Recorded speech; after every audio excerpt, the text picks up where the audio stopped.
Good morning, this is Pat O'Connell calling to order our open meeting for Wednesday, May 10th, 2023 of the New Mexico Public Regulation Commission. Judith, could you call the roll? Yes. Commissioner O'Connell. Here. Commissioner Aguilera. Present. Commissioner Ellison. Present. We have 3 commissioners and we have 1. Thank you. So next is stand and pledge of allegiance.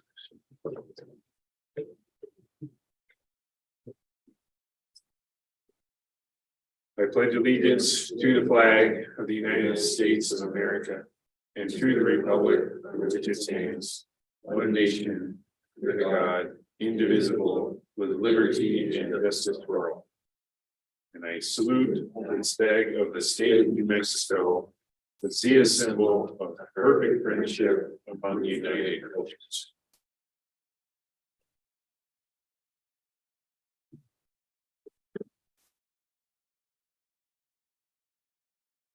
So next is consideration and approval of the agenda. Any proposed changes to the agenda?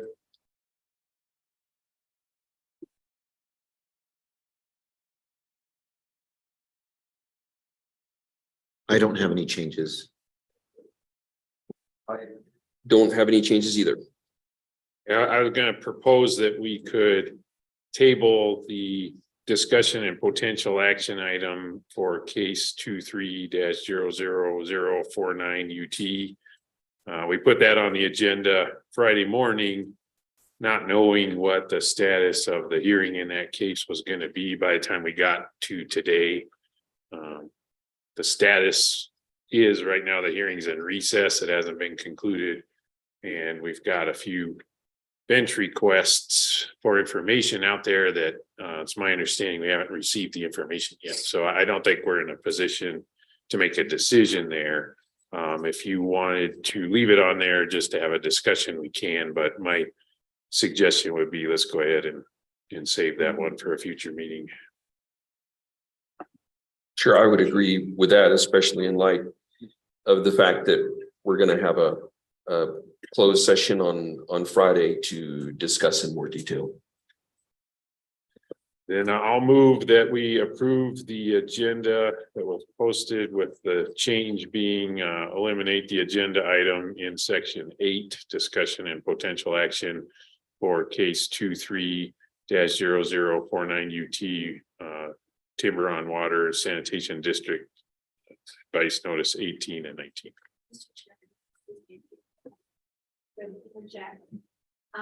Can we please take the case that is currently listed on the consent agenda 23-00144 and move it to the agenda item?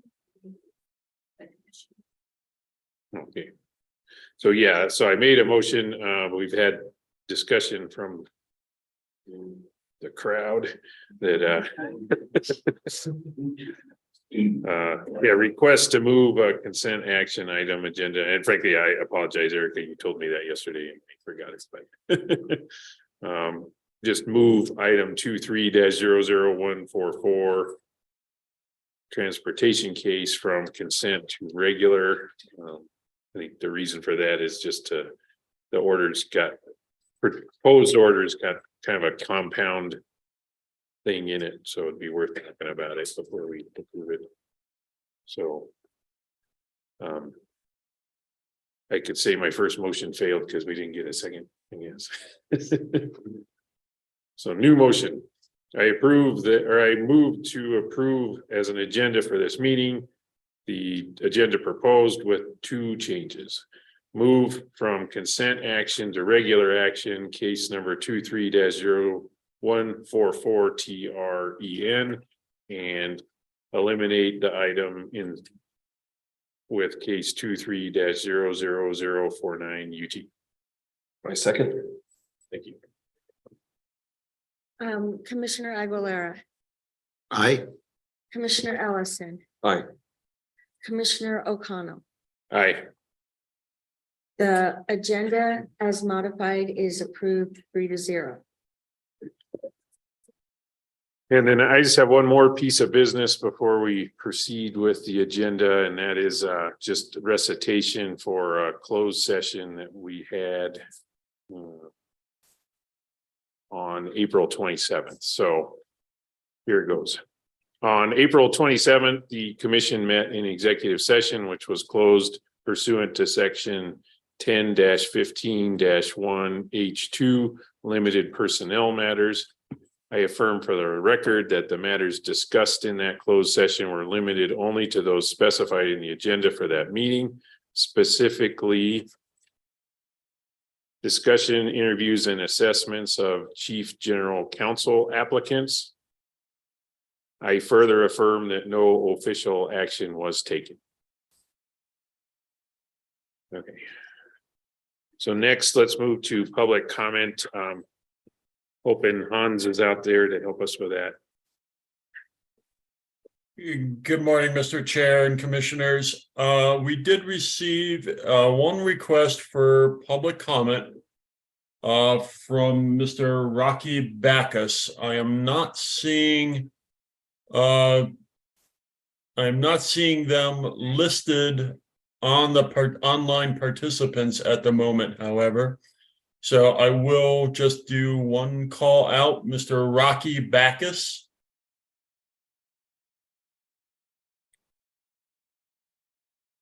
Hearing no response, if there is nobody that wishes to make public comment present in the hearing room, then we do not have anyone for public comment today.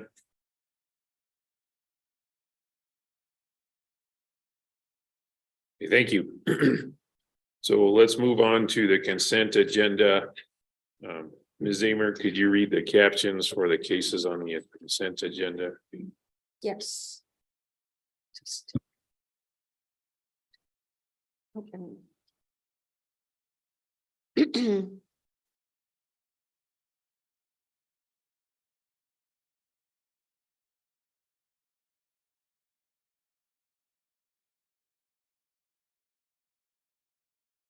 There are transportation matters, case number 21-00166 TRM. In the matter of Superior Ambulance Service Company certificate number 08616 and other certificated ambulance companies that provide ambulance service in San Miguel County and Las Vegas, New Mexico. Case number 23-00036 TRM in the matter of the application of 904 West Main LLC DBA Direct Medical Transport for a certificate to provide non-emergency medical transport service. Case number 23-00144 TREN. That one was moved to regular action. Then utility matters.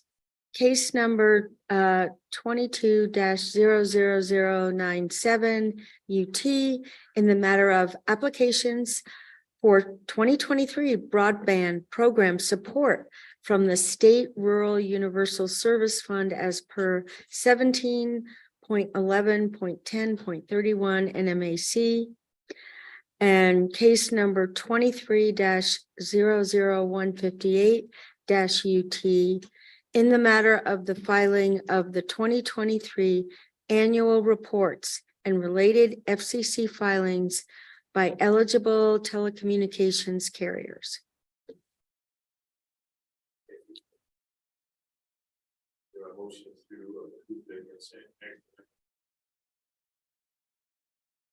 So moved. I'll second. Commissioner Ellison, Aye. Commissioner O'Connell, Aye. Commissioner Aguilera. Aye. The consent agenda items pass 3-0. Thank you. So moving to regular action items, let's take case 23-00144 first. So Mr. Chair, I'm sorry to interrupt. It has been brought to my attention that the individual who had signed up for public comment was having trouble logging in and I now see them as a participant. If the commission wants to avail Mr. Backus the opportunity to speak for public comment, I think now would be the appropriate time to permit that. Judy, I think we want to make a caveat statement ahead of this public comment. That is correct. Mr. Bacchus is, Well, first, let's verify that, yeah, let's go ahead and take that public comment now. yes, Mr. Bacchus, his company, Yellowbird, have participated in, I'm not sure, 1 or 2 commission cases. They may still be pending, and he should refrain from discussing any pending matters before the commission. Thank you. So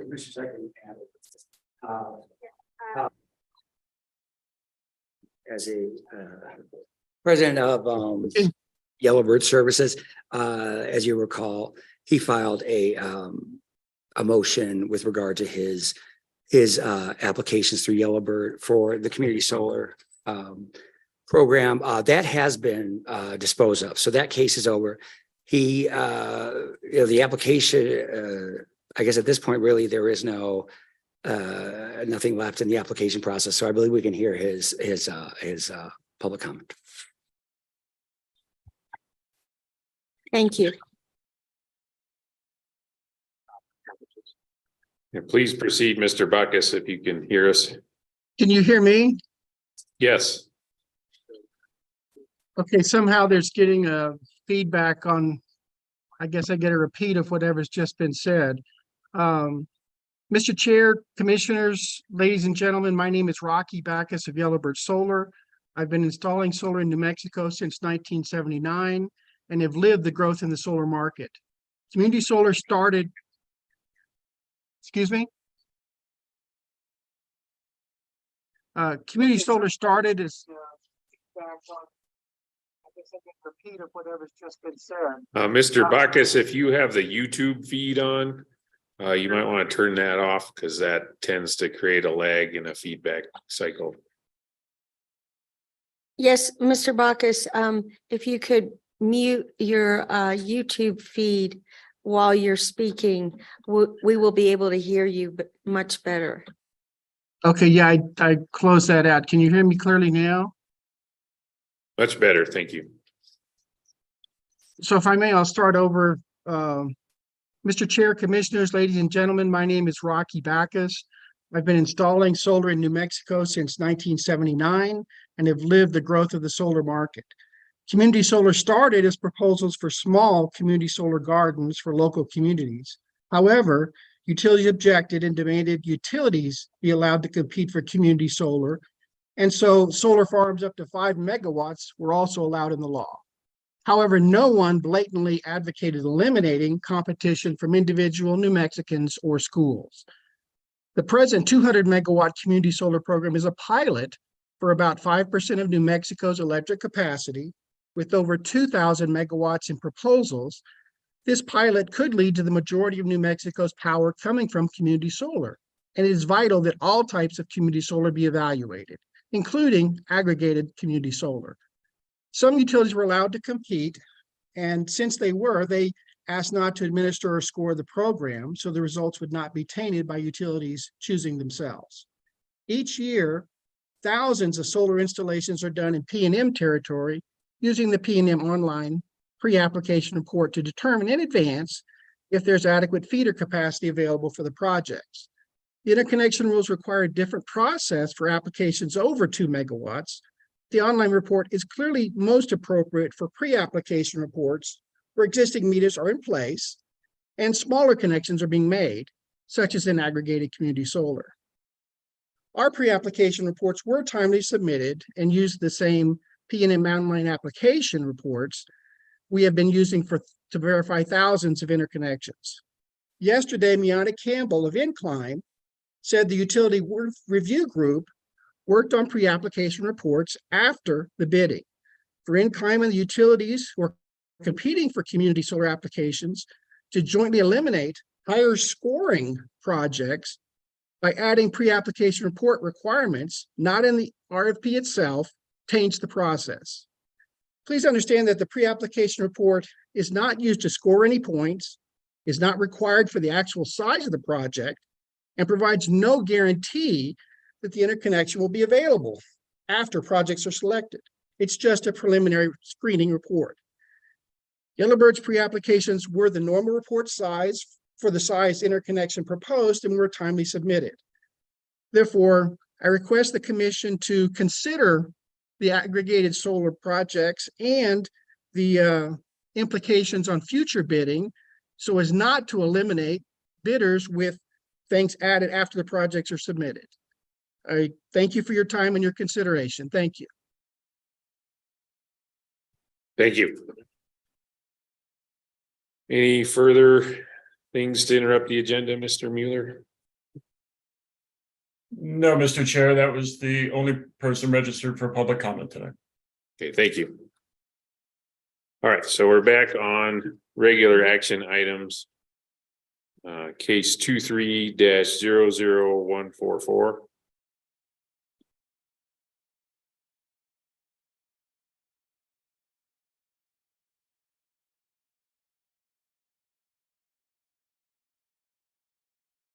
Good morning, Chairman, Commissioners.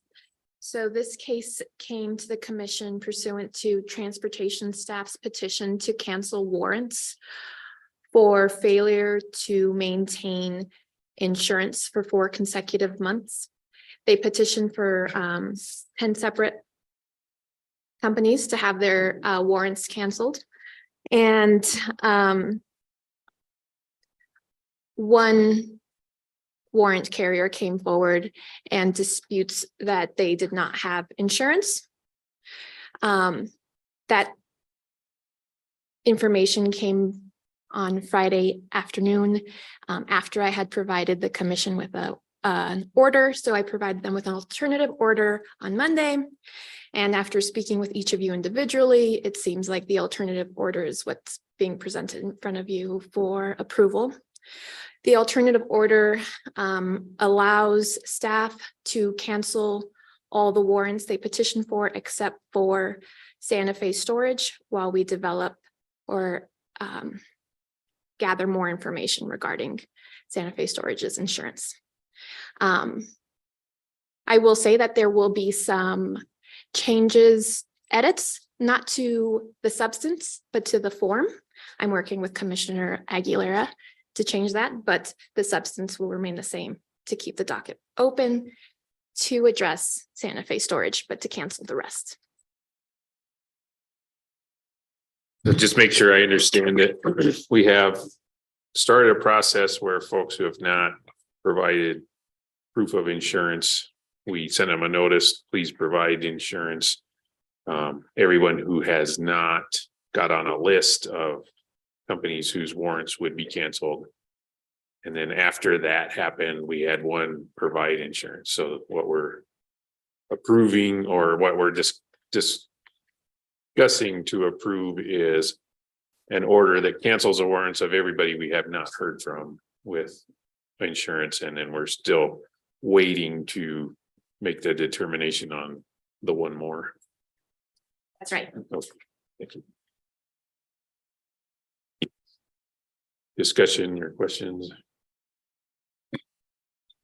I would just add that generally speaking, if we have an entity that is disputing that they didn't have insurance or is making a good faith effort to come into compliance, I do think it's a good idea to sort of work with them until they can come into compliance rather than immediately just, revoking your authority. So just not necessarily about this company, but just generally.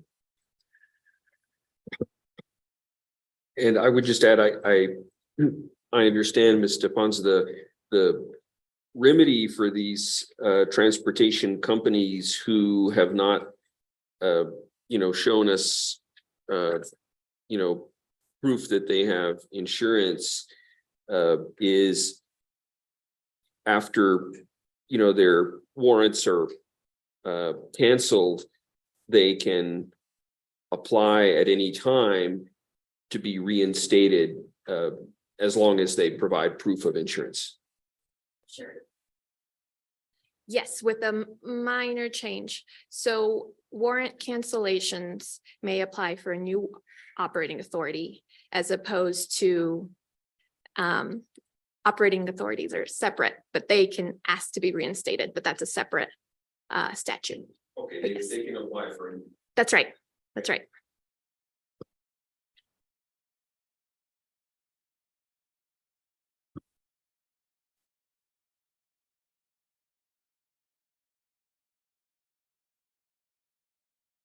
I have a question, a point of clarification. If they're suspended, they don't need to reapply for a new number. Is that correct? Right. If they are suspended, they do not need to reapply. They could just send in insurance and become reinstated. If they are canceled, they should be reapplied. And they'll only be canceled after 4 consecutive months. And they're a warrant holder. Okay, so let me try a motion and then we'll have discussion afterwards, just to make sure I get it right. But I move that we approve the final order canceling warrants that cancels the warrants of all of the carriers who have not yet provided proof of insurance. Yes, that's And just to clarify, we are right now voting on the one that exempts Santa Fe storage. that's right. Okay.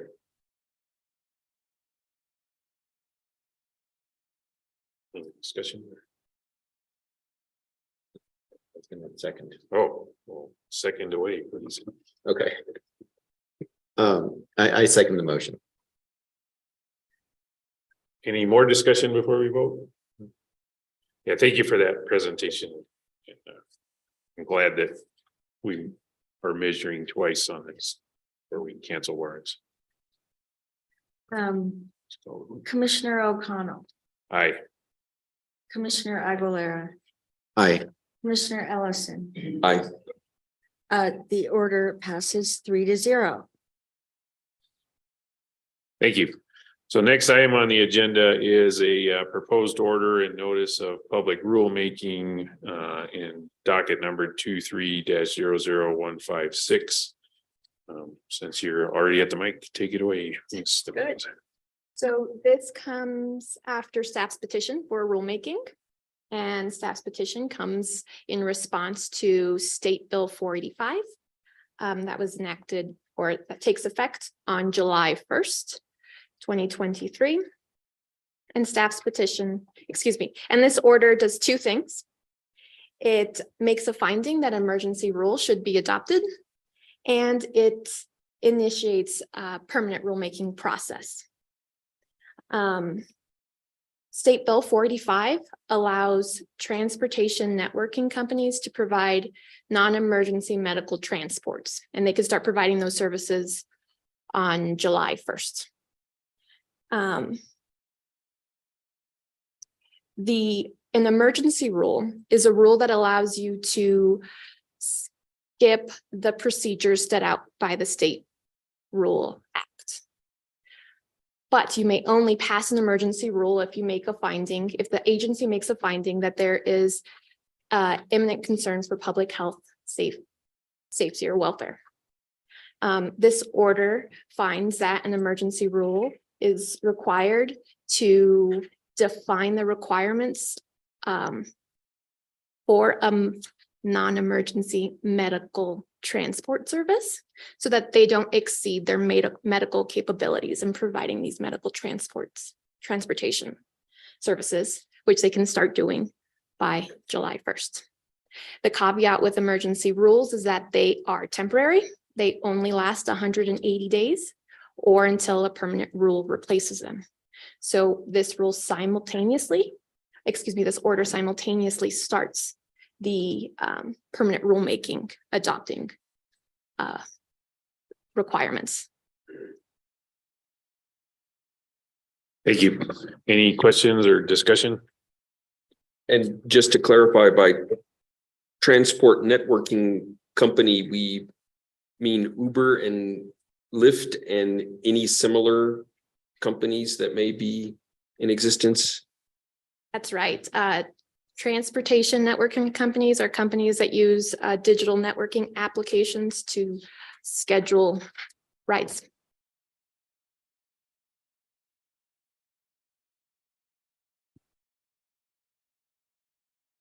So I guess the issue here is that unless we take action, we could see things happening like people on IVs being transported in a Uber or gurneys, or some very strange things might happen unless we take action here. That's right. So the requirements that staff petitioned for to include a rule as a rule set out that just set out the requirements for providing non-medical transport services, and those requirements align with those set out in the Motor Carrier Act for motor carriers that provide similar services.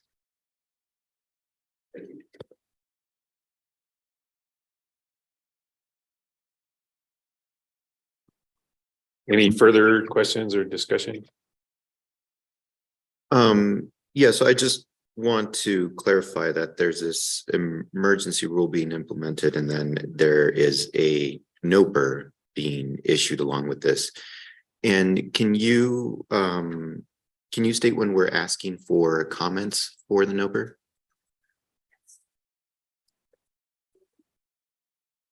I have that here. Comments pursuant to the NOPR will be accepted no later than July 7th, 2023. Okay, thank you.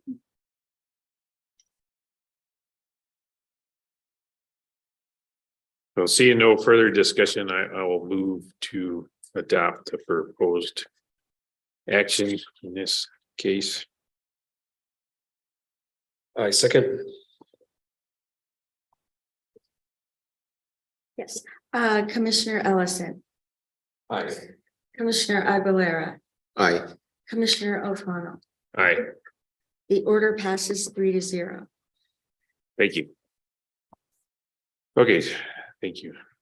So, next item is discussion and potential action on guidance concerning implementation of the integrated resource planning rule. Ms. Zamer, can you kick that off? Yes, as you're aware, presently we have two facilitated stakeholder processes proceeding under the new rule, SPS and PNM. And it came to the attention of the facilitator, that is GridWorks, and the PRC program people, that there was discussion about whether or not the action plan needed to be pertaining to the 3 years following the filing of the IRP, or whether it could be any 3-year period. And in order to clarify that, the rule expressly states that the action plan pertains to the 3-year period directly following the filing of the IRP. We prepared a guidance letter to send out to all the investor-owned utilities and stakeholders, essentially explaining that process. And I can read the letter or open it up for discussion, the issue up for discussion now to the commissioners.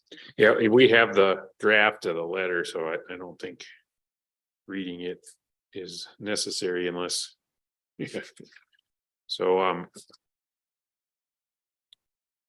guess if I had to summarize what I see in the letter, the big point is just affirming that the IRP rule as amendment tries to do two things. One, increase the upfront stakeholder and involvement. And then it continues the need for IRPs to be linked with each other. So if I had to summarize, guidance we're giving is just affirmation that the 3-year action period is tied to filing an IRP. And then just from offering for discussion, my point of view on why that is important is, these IRPs have long analysis periods, but near-term action plans. And so the action plans, as the IRPs are done in their cycles, link each plan together. And in fact, there's also a requirement in here for notice of material change if you're doing something different than action plan. So rather than creating a gap in that, it's worth it to affirm that that's not the intention of the rule or the intention of the planning process. So anyway, I'm just saying that as foundation for saying I'm glad that we're trying to help the utilities work through implementation of this new rule. There are a lot of changes in the rule, so understandable that people have questions about how to implement it. So and thanks to GridWorks for bringing this item to our attention. Ms. Amer, to clarify, the point of contention is not over the fact that a 3-year action plan is required, but whether there is some latitude in picking which 3 years the action plan would cover. Is that correct? Commissioner Ellison, members of the commission, yes, that's my understanding of the misunderstanding or the reason for the clarification is that, as Commissioner O'Connell stated, the 3-year action plans are linked, but every 3 years there's an action plan for the short term for the 3 years subsequent to the filing. So for instance, in any IRP that was filed by PNM or SPS this year, 2023, would have an action plan for years 2024, 2025, and 2027. That doesn't mean that in the statement of need, you wouldn't be able to talk about actions farther out, but the action plan itself would cover those 3 years. Yeah, I appreciate the substance of what you just said, but I think that after 2025 is 2026. Okay. What did I say? You said 24, 25, 27. So. Oh, okay. I only bring that up because we're trying to address a potential gap. So let's Yes, not create yes, a new one. that's correct. Thank you. Wouldn't it seem logical that, you would want the action plan to be for the first 3 years, because the IRP is a 20-year analysis, and it seems like you would want the utility to focus on what specific actions are required now in order to allow for a resource build out as prescribed by the IRP. Yes, that is correct. And without a plan for the next 3 years, there would be a gap between the plan that was each utility had previously filed and the IRPs that they're filing this year. Thank you.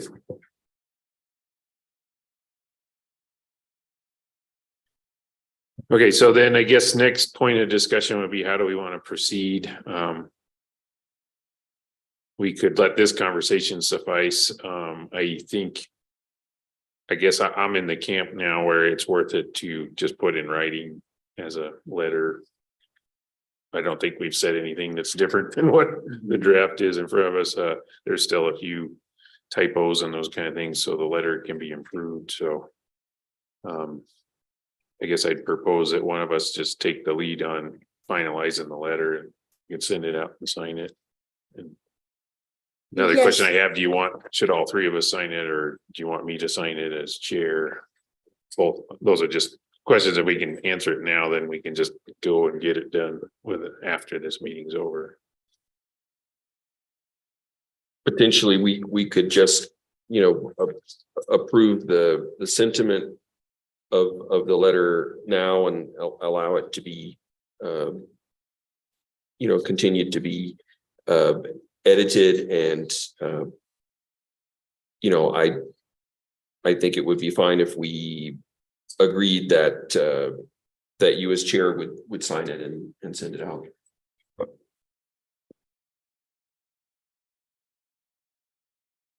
Yeah, and I agree with that plan. I think it makes sense.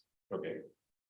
All right, so I guess we'll go ahead and just take a vote. I didn't do the homework I promised to do last week of deciding what really we need to vote on and what we don't, but I think just to show we're in agreement with what the sentiment is, and then that'll, I'll take the task of working with Judith, and Art O'Donnell helped us draft this letter too, so work with that drafting team. You guys will see it one more time before we send it out and sign it. So anyway, that's the process I'm gonna follow. So I guess my motion is that we agree to follow the plan I just described. My second. Commissioner O'Connell, Aye. Commissioner Aguilera, Aye. Commissioner Ellison. Aye. The plan process is approved 3-0. It has come to my attention, Commissioner O'Connell, that we omitted approving the minutes earlier in the agenda, and we could do that now. Yeah, thank you. I skipped agenda item number 4. So agenda item number 4 was approval of prior meeting minutes. It is the minutes for the April 26th, 2023 open meeting. So commissioners, did you have any discussion or comments on the draft of the minutes that we had in our packet? No substantive comments. I would just say on page 5, SPP should be Southwest Power Pool, POOL. That's the only typo that I saw. Yeah, good catch. I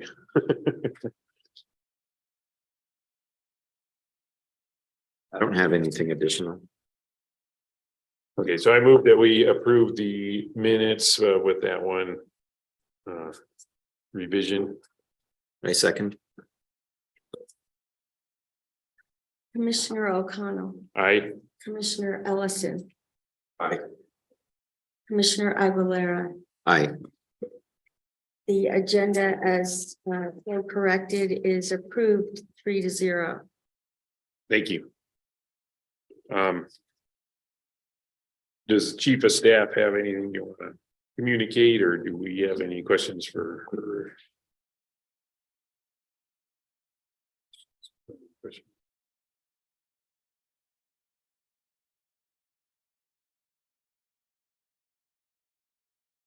Good morning, commissioners. Morning. The only thing that I wanted to mention is we are working, and by we, I mean OGC and myself and the rest of staff are working on a proposal memo for you all regarding single signature orders, about when and how and what the procedure should be for those. I wanted to also bring up the idea of perhaps having a point of contact for either subject matters or dockets for those single signature order requirements. So that's something that we'll be coming back to you on with a recommendation, whether it should be by docket, procedural orders, other single signature requirements could go to directly that commissioner, or whether it would be by subject matter. For example, we heard Commissioner Aguilera volunteering to be the broadband guru. So would broadband issues go to him? Those are two ways of thinking about it. We're exploring other ways as well.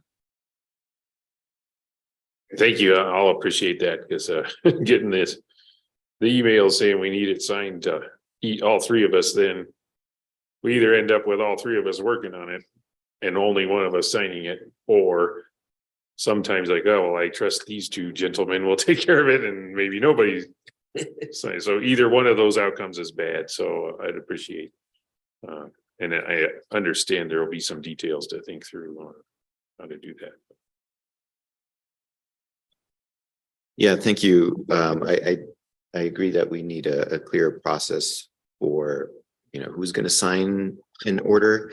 I also think, and I think that this is part of the scope of what you're working on, is what types of filings can be approved through a single signature order. So I think we need clarity there. And another memo that I'm going to ask for is with respect to variances of filing deadlines. I think some of the single signature orders that we receive and sign have to do with waiving a deadline or extending it, rather, not waiving it, which I think is fine, but I see varying amounts of support for the waiver.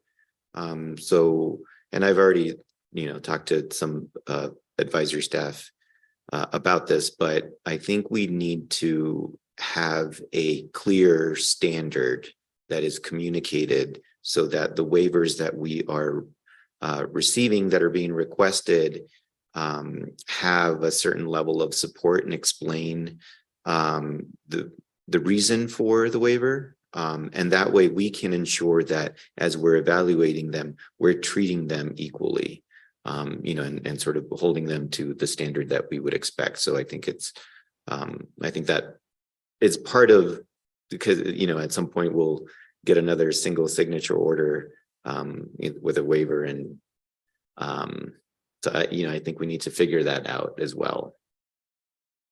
I will add that to the list of things to work on.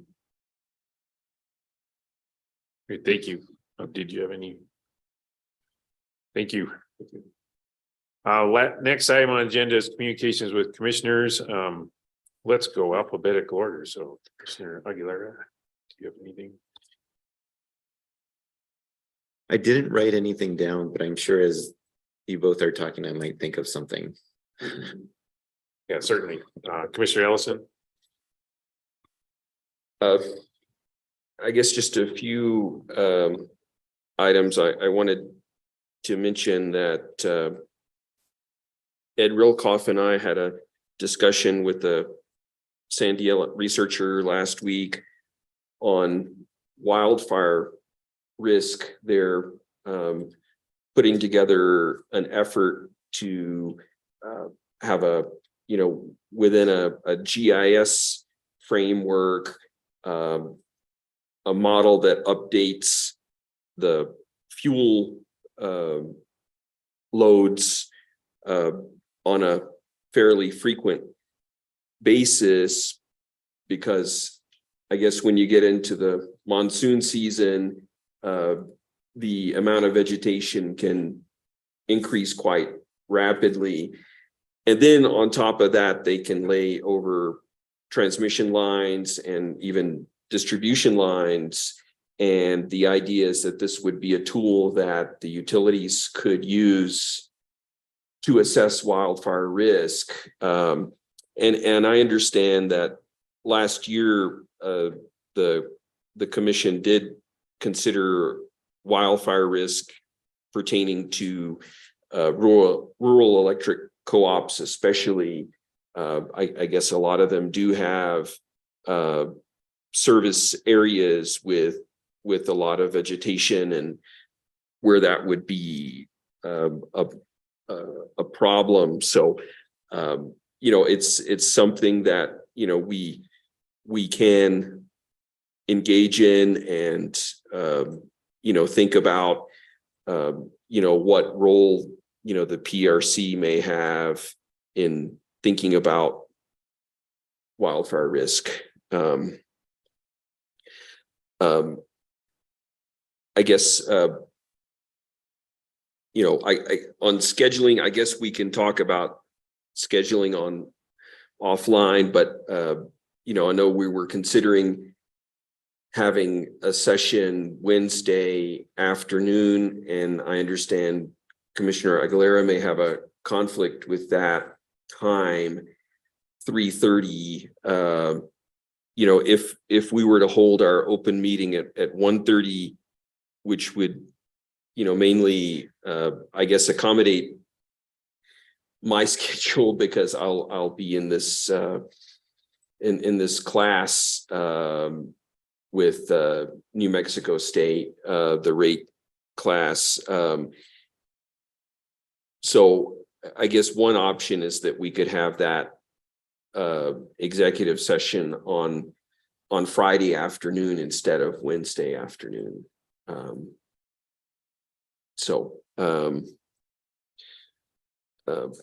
I guess just two other quick items. I do think, we're seeing that a lot of the complexities that we're dealing with going forward are involving the power grid and issues like the hosting capacity analysis that we heard about yesterday. And, I would certainly like to see us add some, one or more folks at the PRC who can provide some additional experience and help in those areas. So I would certainly hope that when we think about, our open engineering positions, that, we would think about key skills that we need as being more important than, checking the box to be sure someone has a PE, for example. I do think sometimes that with our own job descriptions, we focus more on credentials than on, the skill set and experience that we need. And I will be in touch with Lawrence Berkeley and start to schedule some of the reliability workshops that we talked about last time. And of course, we'll discuss with Ms. Khoury and with both of you those schedules. So on the wildfire GIS, is that something that exists already, or is that something that would be new? Certainly, GIS is there, and fuel, sort of like fuel load due to vegetation, is there. I think this effort is really focused on having something that updates very rapidly. So not a static database with fuel load, but something that would get satellite data and would update every day, or some regular frequency to take into account that we do get a lot of vegetation growth during the monsoon season. And I understand the goal is to have a product that could be used by utilities to help them assess wildfire risk and, to take some mitigating action. Maybe they would make changes in their vegetation management policy based on what they would see from this. But I think it would require the rural electric co-ops to be interested and engaged. Well, thank you for thinking about that and being proactive about it. And I think that at some point, at least for me, it would be helpful to have, like a presentation from the utilities and the co-ops on, vegetation management and wildfire risk and how they think about that and prepare for it. I'm sure the rules are in place. I'm not familiar with the specific details. I think that would be interesting for me and probably for a lot of the stakeholders as well.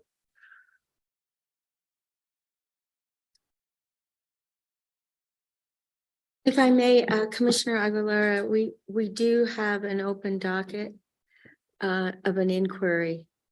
And it is 22-00-154, where we issued bench requests. And on December 19th, 2022, we had an intern who prepared what I thought was an excellent report and a presentation. So I can provide you with some of that information that we already have, but it is pertaining to rural electric cooperatives. And I'm not sure if Ed told you about that docket, but we have good information in there just as a way of background, but that's all really I have to say. Appreciate that information. And we could certainly discuss further and consider asking, these folks at Sandia to do a presentation on what their effort involves and think about what else we might want to add to that. Great, thanks for sharing, and like Commissioner Aguilera, I appreciate you thinking about the wildfire risk. So, and then what's our role in it too? So the risk is there. I just had a couple quickies. One is just affirmation. I will send the letter to NARUC assigning us to committees. So I haven't yet, so you get one last chance to change your mind. So I was going to tell them that Commissioner Aguilera would like to be on the electricity committee, Commissioner Ellison would like to be on the gas committee, and that I'd like to be on the energy resources and environment committee. And then those are the primary committee assignments. We all also have opportunities to join other committees with, like consumer interest is a good example. So I'd just say if you want to join those beyond those primary committees, please, do that. And then another thing, we got it in the email, just wanted to highlight it, is that NARUC also selected the New Mexico Public Regulation Commission to host a intern this summer. So that's fantastic and exciting. So we have opportunity to bring in an intern that's paid for by NARUC, and so hopefully we can get that going and and add to the world of people that are learning about this world of regulation. Because I just, one of my big things is I feel like I feel myself getting older and don't see necessarily the number of younger people joining us in this conversation that we need to replace the oldsters like myself. So I've got a few years, and let's get it. I'd really like to move that ball forward in my time here as a commission. And so just the fact that we've got NARUC paying for an internship, I think is fantastic. So and then schedule wise, we are talking about next week. Commissioner Ellison will be at the basics class. You will be at the basics class also. Okay. So I guess to answer your question, then I'd say let's shoot for Friday afternoon for this other meeting that we need to do. And then following week, Commissioner Aguilera and I will be at NARUC Western Commissioners Forum in California. And I know that I have an assignment for Wednesday morning, so I'm not available Wednesday morning. For when we usually have these meetings scheduled. We can look at agendas for potential of canceling that meeting, but if not, then we'll also look at putting it on maybe Thursday of the following week rather than Wednesday. And then, I mean, there's been busy times with getting ourselves connected with other commissioners and meeting our mandated training requirements. And so that's involved lots of out of the office activities.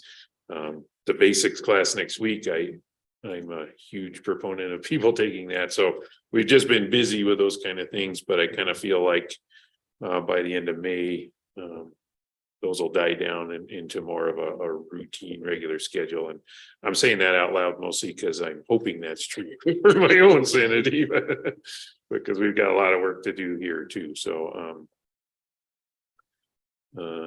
next event that I know I'm in active discussions with myself over is the time commitment to go to the NARUC meeting in Austin. Also starting to get folks asking me to contribute to that meeting. So I've got some decisions to make there. But beyond that, that's in middle of July. So I think June and maybe July are fairly unencumbered by the kind of stuff we've been doing a lot. Having said that, I am also signed up to take some of my required ethics training classes. I was very happy they're going to offer some of them in person. So I'm going to go to Farmington on June 12th and 13th, whatever those Mondays are, Monday and Tuesday, to advance my need to get the ethics certification. So looking forward to seeing anybody who wants to take ethics class with me in Farmington.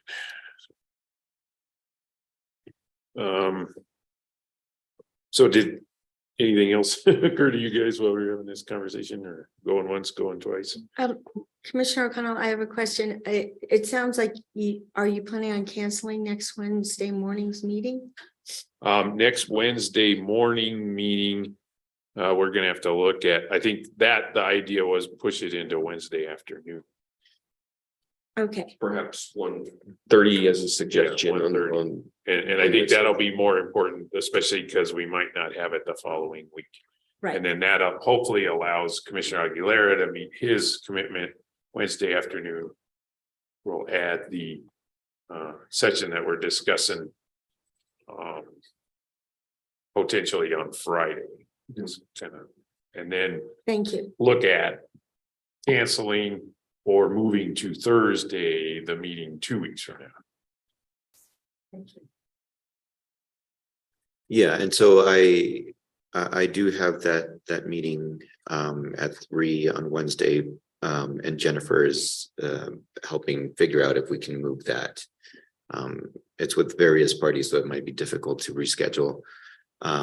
And so I will be at the basics training as well. I initially was just planning to skip Wednesday, obviously because of the meeting, but Thursday, Wednesday afternoon would work for me as well. Yeah, I think that's great. I might just mention again that I have these longstanding vacation plans for the end of May and beginning of June, so we'll have to kind of juggle around that. I assume we're gonna still be in our weekly meeting mode at that time, and so I may decide to attend one of them virtually and the other not, and I guess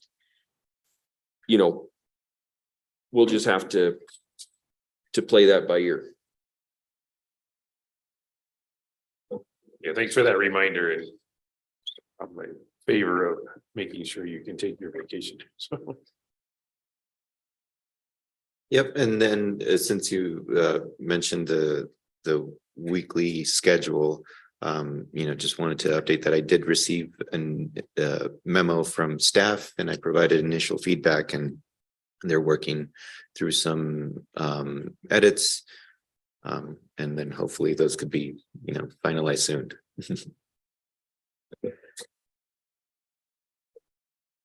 Thank you. All right, so seeing no more discussion, and seeing no objection, meeting is adjourned.